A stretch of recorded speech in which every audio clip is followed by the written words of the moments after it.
What's up guys, it's TheHunterProject here. Welcome to my channel where you'll find Monster Hunter news, builds, playthroughs and everything in between. Be sure to smash the like, subscribe buttons if you do enjoy. It is extremely appreciated as we make our way to 400 subscribers, and my statistics have shown that 92% of you guys have not subscribed that watch my videos, so it'd be extremely appreciated if every single person watching would consider smashing that subscribe button if you do enjoy, of course. Don't forget to join our Discord, link is at the top of the description, and without wasting any more time, let's get right into the video.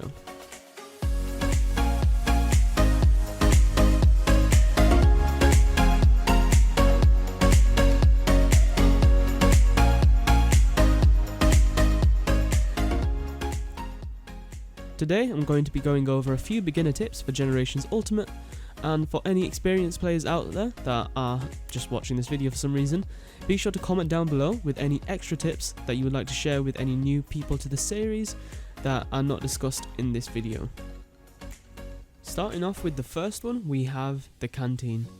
So many people do actually overlook this area as it isn't as obvious to the player for them to utilize, and the Canteen is an extremely useful way to basically kickstart your hunt, as it will just basically give you a small boost to your health and stamina, as well as a few skills.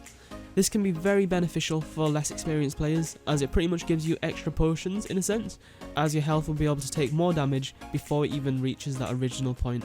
And this can just be really useful just to make that hunt that tiny bit easier, and especially those skills will change a lot.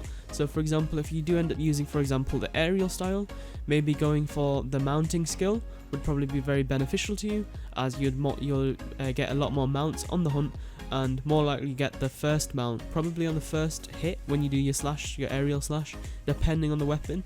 As remember, there is a set amount of damage you need to do with your mounting ability, and depending on the weapon's damage nature, so for example if it's dual blades you might need to get a few more slashes in, but if it's a great sword you're probably going to be able to do it in one, maybe two in the worst case scenario. But generally, the stronger the weapon, usually the slower it is, the stronger it's going to be in the general sense, and the stronger weapons do tend to hit monsters down for the mount position faster than something like the dual blades. But that's just something to keep into account, and to be fair, that's pretty much an extra tip for you, as this one is for the Canteen. Just make sure you're using it. It's not expensive and it's extremely useful. Number 2, we have weapon choice and equipment. So this is also quite a key part of your Monster Hunter journey, as your efficiency and effectiveness will vary widely with each weapon type. So I'd recommend finding a monster that you are proficient with slaying and testing each weapon type a few times to see what you click with and are especially having the most fun with, as you don't want to play this game and then just get burnt out and drop it. As when you actually do get hooked on this game, I assure you it's going to be one of the best games you ever play.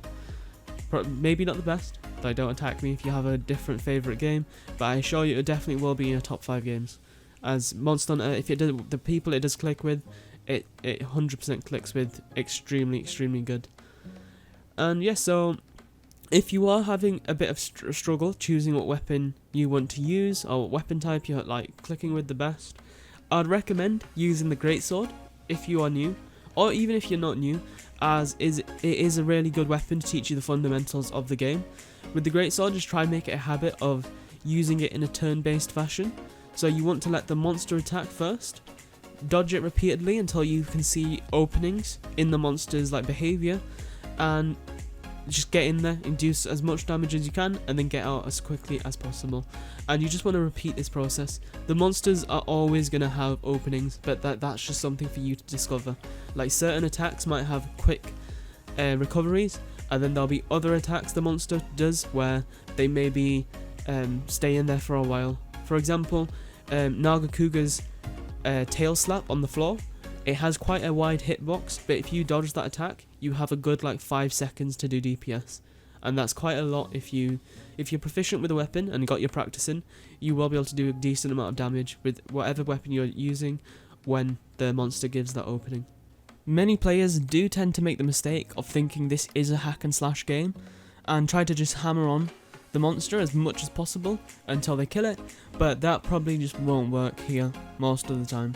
Unless you're extremely good at the game and probably have hundreds and hundreds of hours already invested learning the monster's patterns and becoming extremely efficient with the weapon that you choose, you probably won't have a good time if you just assume that you can hammer on the monster without dodging or having to do anything extra on top of just the hack and slash gameplay.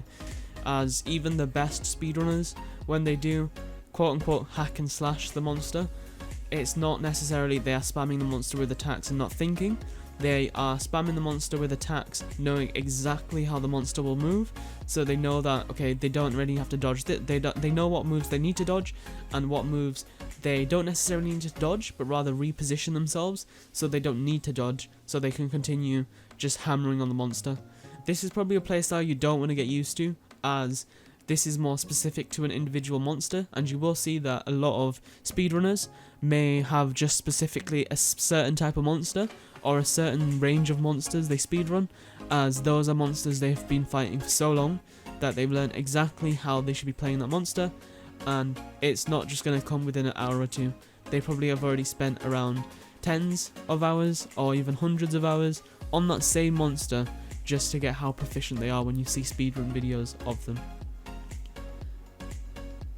Another little tip would be for low rank and possibly high rank, would be to use a weapon with either raw damage or poison, as it will allow you to use that weapon for every single monster, and possibly even avoid you getting burnt out of the game extremely early, as I know a lot of my friends have done so. They've literally thought, why am I running through the lower ranks to get to the highest rank of the game when I could be getting the most out of this game by building armor sets and weapon builds at the low rank, and then they never ended up getting to G rank.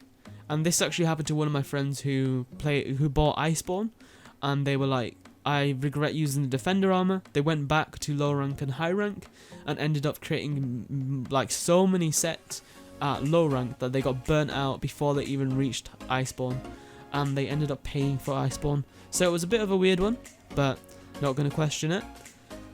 And yeah guys, so that is just a little extra tip. Just remember, every monster has its weaknesses and resistances, so raw damage and poison will probably be the way to go.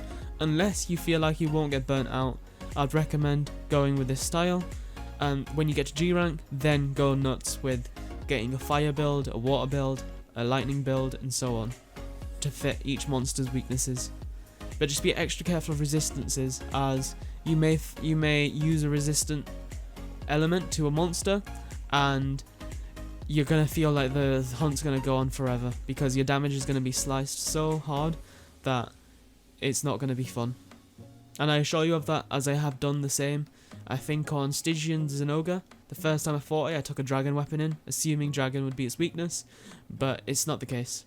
I thought some reason that every monster that has a dragon weakness, at least the dragon element monsters, are weak to dragon, like the elder dragons are, but turns out they're not. So that's a little thing that you can take from an experienced hunter. I should say a veteran, to be honest. I've literally been playing the series for at least 12 years, so 13 years maybe.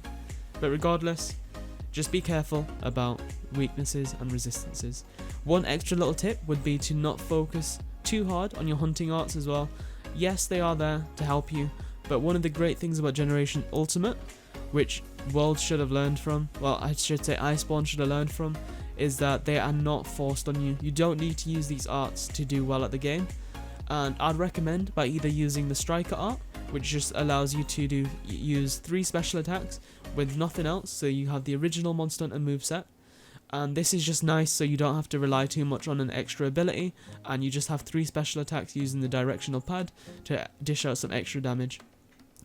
Or I'd recommend using the Adept style, which just allows you to do a fancy evade each time you dodge a monster's move correctly.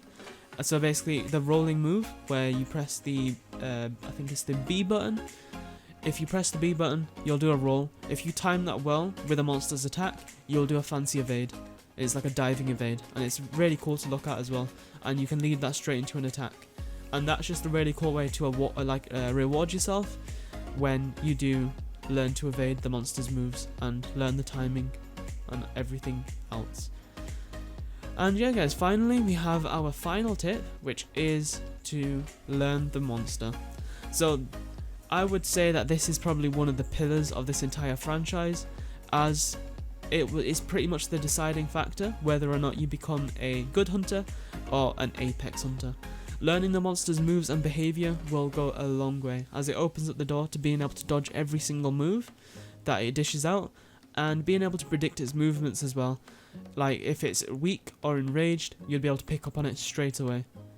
This will better allow you to be able to utilise that turn-based method that we briefly talked about before, where you're able to predict the monster's openings to get more hits in safely and try to avoid being hit, so you're not spamming 3 potions.